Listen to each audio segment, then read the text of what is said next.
Hey guys, what's up? Mike here, and today I've got another Konosuba review. It's Season 2, Episode 6 this time, or Episode 8, sorry. And this episode we didn't get the hot springs, unfortunately, but we did get a really good episode. This episode was all around just another great episode of Konosuba. I just said episode like 4 times in a row, wow.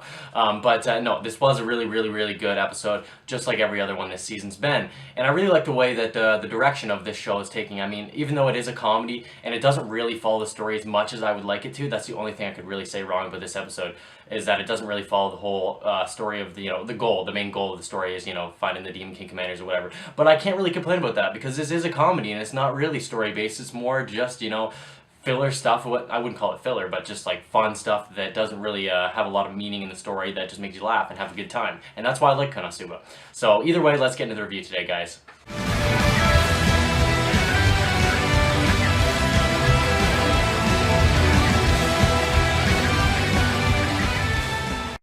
So we start this episode off with Darkness waiting to get trampled by these hawk kites like they did last week. And it's a perfect example of her just being a masochist.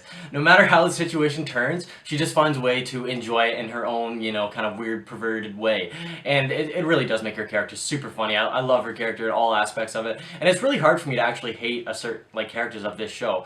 I really like Megumin, I really like Darkness, I really like Cosmo. The only one I have problems with sometimes is Aqua. And even still, I still really like her. She's the only one I can just pick out, big flaws that I really don't like. So then some more hawk kites come along, and they're obviously looking to catch up with Darkness because of her armor that's like the heaviest thing around or something, and they're really attracted to heavy stuff. I don't know that for sure, but either way, Cosmo kind of does some scheming again and comes up with another plan really on the spot. I really like this development for Cosmo because he's actually being able to act under pressure now, like unlike he was at the beginning of Season 1. But no, this plan of his involves bringing Darkness along with them and then leading all of these hawk kites into some cave area that they're gonna, blow them up with Megumin's explosion. So the way that they do this is, for some reason, Darkness just suggests that she be tied to the cart and pulled along. I mean, we know why, but it kind of doesn't really make sense. They probably just had enough time to just toss her in the cart too. I mean, if you're going to take the time to tie her on this rope and drag her along, you probably have the time to just toss her in the cart and have them chase the cart. But then again, it's like, well, we want them a good distance back, so we'll use Darkness this time. She doesn't mind, eh? As they're dragging Darkness, Aqua's just kind of like continuously healing her. Even though she is loving it, I can imagine that would be pretty painful, to be honest with you. And then we see Wiz doing a little bit of defense on their chase, where she does I think it's called, it doesn't matter what it's called, but it's a really cool spell, and it kind of just opens up the entire ground. I think it's like Swamp Floor or something. It's a good name. But we see that Wiz actually has some decent magical capabilities, and she's able to really still use her powers from when she was a demon commander, which, I don't know if that has anything to do with her maybe possibly, having to have an obligation to the Demon King or Devil King someday, but we do see that she runs into her old pal Verdier in one of her dreams later on in this episode, which I thought was interesting, but I'll get into that later. So basically the plan ends with Cosmo jumping up on top of the cart, sniping a few of them out. They still chase them. They pull up and they stop beside the cave, and I'm not gonna lie, I laughed really hard at this part. Cosmo just picks up Darkness, tosses her like he's hurtling a ball in one of those Olympic sports. She just lands in the cave. So pretty successful plan all around. It really did work, to be honest with you. But it just goes to show that their group really is improving. They're really getting more clever as they go along. Well, more Cosmo than anything, because he's just realizing that he has to deal with these girls all the time. And most of them aren't a major issue, like Megumin hasn't, for the most part, been a crazy issue, but like she did destroy that castle. But like he was part of it in the first season, so I mean she hasn't really been a major issue for him. But Darkness and Aqua are constantly causing problems, so he really is adjusting to that lifestyle of having to constantly damage control for these two girls, and it really adds for a really funny comedic effect. So they're doing this little bonfire thing after to just kind of relax after the whole Hawkeye fiasco thing, and Cosmo's getting credit for all of this, but at the same time he kind of knows that, oh yeah, this was all our fault. And Darkness was the main reason why these guys were following us. But he's not going to say anything, he just won't take the money. Which, I guess, that's respectable, right? So this adventurer obviously thinks that he's some sort of god adventurer who's just the nicest guy ever, who just, does it for the right of being a good guy. And obviously we know that's not the case for Cosmo, but he still is a good guy at heart because he doesn't take the money. We also get a quick look into a couple of Cosmo's other skills, including the smithing spell, the snipe spell, and the other one that makes him zoom in really quick. I might be forgetting one, but either way, it just goes to show that Cosmo's not only, developing mentally as a character, but he is developing his skills as well. Even if he doesn't say it outright. more and more of his skills are being developed as they go along, like the Tinder that just kind of popped into nowhere. Some of these things we see that Cosmo's probably just doing on his off time and learning them, so that's good. So after they all go to sleep, Cosmo wakes up and he kind of hears something is wrong, and long and behold, yes, it was Aqua. It was Aqua that caused another problem. She attracted a bunch of undead to her. And actually later in this episode we find out that the undead are all attracted to all Axis members, which is really interesting. I don't know why that would be, but you know, I might think about it a bit. All these undead are running at them, and he decides that, oh shit, I better go get Aqua. She's the only one that can save us. And then he kind of thinks to himself, wait a minute, these are undead? Yeah, no, this was all Aqua's fault. So he kind of realizes that, you know, both scenarios were their fault, even though he thought that this was going to be his chance to kind of make up for it and prove to these guys that, you know, that they weren't all that bad, even though they didn't think they were bad. Cosmo knows that they were bad. Aqua then uses her turn undead, which is actually way more powerful than we've seen it before, as it appears. She pretty much takes out all the undead, and these adventurers are kind of giving her a lot of praise, and I'm not gonna lie, she milked it hard in this scene. She milked all the praise hard. She was given like an evil face, like she was loving this shit. She loves the attention, it's obvious. But she really kind of hurt Wiz at the same time, didn't even give a shit.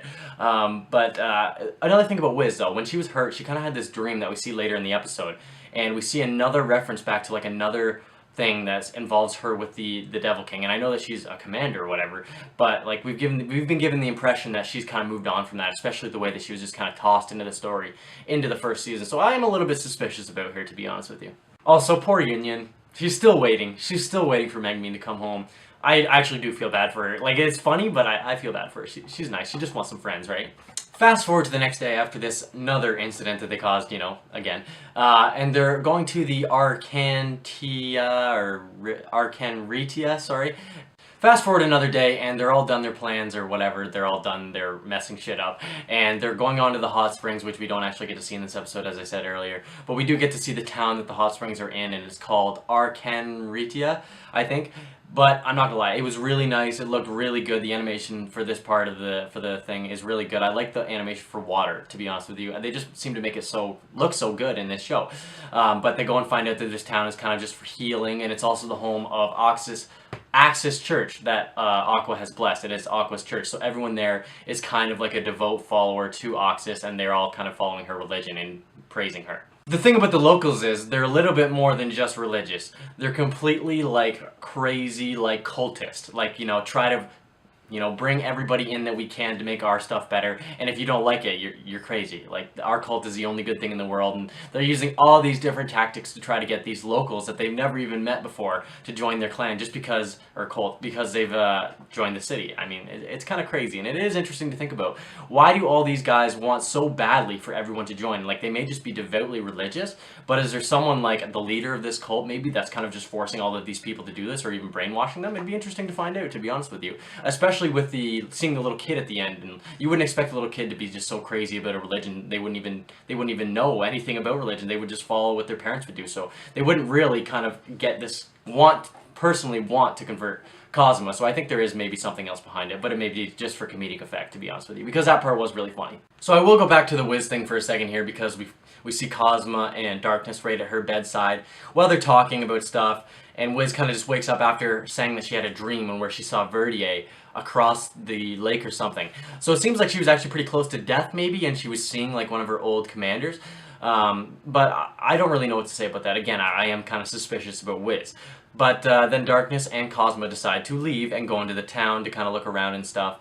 And they start running into locals, and this is when it gets pretty funny, to be honest with you. I mean, the episode was already funny, but it just adds to it again. They run into a girl and kind of knock over her apples, which it kind of seems like a accident at first, but after similar things happen like 3 times in a row after, we kind of realize that these aren't accidents. These people are just fucking crazy, and they will try to convert you no matter who you are.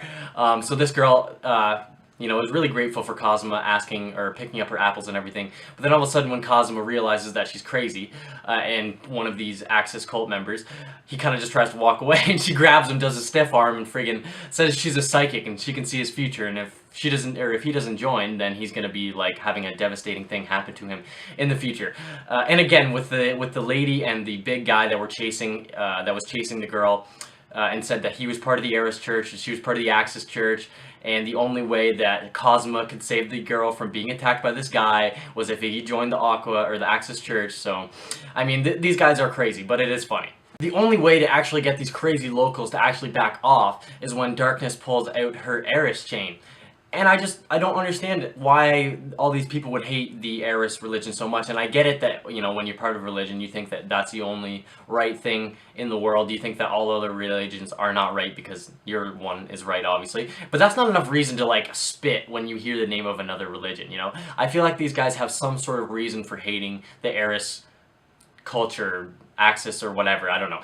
So the episode does come to conclusion at this point where Cosma and Darkness go into the cafe. They kind of just order some stuff. I thought it was actually really funny how I love when Konosuba does these subtle jokes where they just toss the dog bowl down beside Darkness. Don't even say anything about it. Just add it in there for comedic effect. I thought that was fucking hilarious when she said, oh yeah, for the Axis cult or the normal guy, you can have like a glass of water. But for the Aries girl, oh, here's your meal. It doesn't even say it's a bone or anything. That's fucking funny. They leave the cafe and run into another little nice girl who Cosma finally thinks is the only normal girl in the city, and she's actually like really young. She's just a kid, right, as I said before, but it turns out she was just trying to convert him again. She asks for his name, tries to get him to write it down on this paper, and all of a sudden it's the Axis form. Good stuff, Konosuba, I'm not gonna lie. Especially the freak out afterwards. I mean, it doesn't get much more Konosuba than that, to be honest with you. You know, Aqua's freakouts are great, but the Cosma freakouts are probably even better. Overall, I really enjoyed this episode, just like I do all the others. It's really sad to think how close the end of Season 2 is coming, and it was just disappointing for me to find out that I think it's only 12 episodes. I was really hoping for 24 this season, but it's just glad to know that people are still wanting more, and this show's actually becoming really popular, and I'm really happy about that, and I think that the chance of a third season, depending on how this ends, is pretty high, especially with the light novels still continuing, and I know I kind of want to read those, but I also don't want to read the novels before actually watching the show, because it comes out pretty quick. I mean, a year time for Season 2, that's really good. So overall, guys, this episode was really great. Tell me what you thought in the comments below. Like and subscribe if you enjoyed, and I'll talk to you in the next one. Peace.